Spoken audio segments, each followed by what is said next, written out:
So over the past few days, I've been seeing a lot about these shipping containers, people being found in shipping containers, or screams, yells being heard from shipping containers. And so now it seems like it's really picking up momentum of people demanding that every shipping container be opened, and people are starting to really wake up. So I wanted to go over, just remind you guys that last month I talked about the full moon of last month, and that there was a storyline going on in the heavens concerning this full moon about Demeter. And the myth of Demeter is basically a story of a mother saving her child from the underworld. And that when I saw this storyline in correlation with last month's full moon, I had mentioned how I believe this was going to trigger a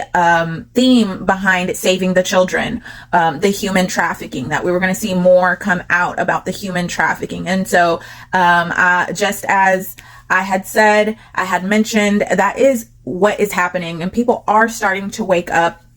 And this also has to do with the theme of Cetus and Perseus and Medusa, how that's been playing out in the heavens, and how we have overcome Cetus and Medusa. And so we're seeing the bounty of that, that overcoming of those principalities in the water, over the water. We're seeing the manifestation of that in the earth. And we're seeing these things be exposed.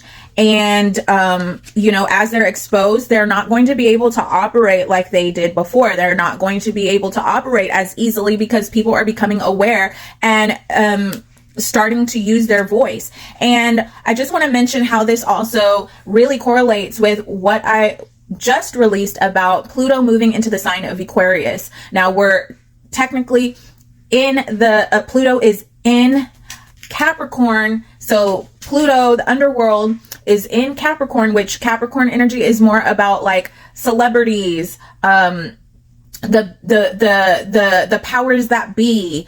It's more geared towards those kinds of people and structures in the world. But as we move into so you can see how Pluto and Capricorn has really like manifested like just dark energy. It's powered up. It's allowed these dark entities to do their dark, secret, evil plots and plans behind the scenes, and to be getting away with a lot.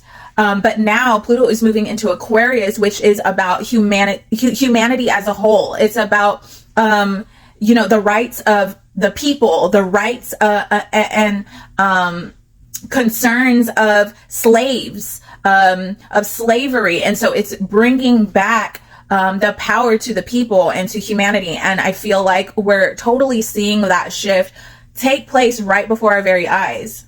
Now we're going to have the full moon tonight, and this full moon is the full moon of Cheshvan. So we're right in the middle of Cheshvan, and I just want to remind you what Cheshvan is about. What is the theme of this Hebrew month? And it is a time of new beginnings, a time to forget the travail of the past, a time to receive anointing that activates you as an heir to the throne, and to move towards your legacy. And this is also the month of the Messiah. This is the month the flood came during Noah's day, the time of judgment of the waters.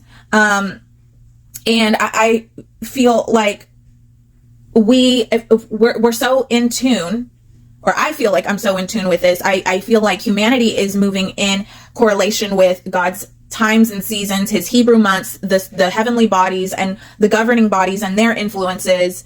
And so I just want to point this out to you guys, how in control God is and how faithful he is, and how we are moving towards our legacy and just being activated as heirs to the throne. So again, we have the full moon coming in tonight or early tomorrow morning. And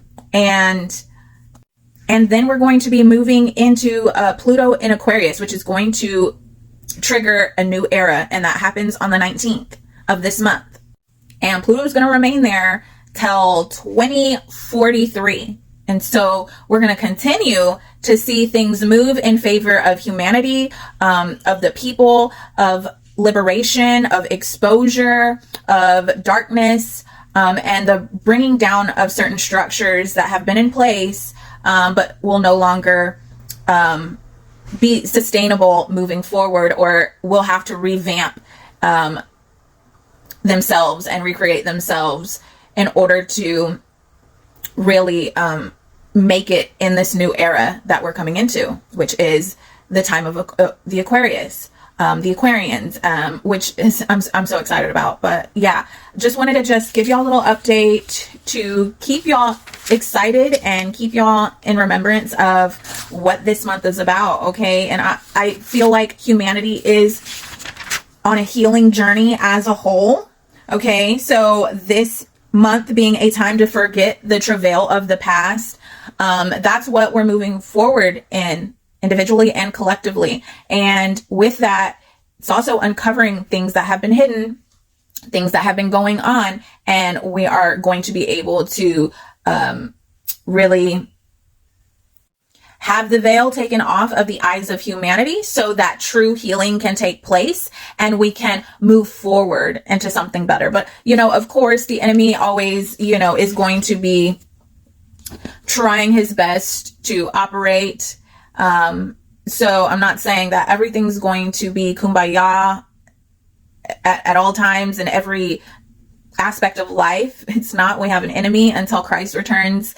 He's going to continue to try to do his thing. So, but we are definitely moving towards that time of the coming of Christ, his kingdom here on earth. We are manifesting his kingdom here on earth even now. This is the time we're moving into great exploits, a great awakening for humanity, just coming into the kingdom age, the golden age, the time where the manifested sons of God will, emerge and really begin to know how to operate in their authority and dominion in the earth, and how to govern things and how to influence humanity back to Christ before his soon return. So it's exciting times, you guys. Be blessed.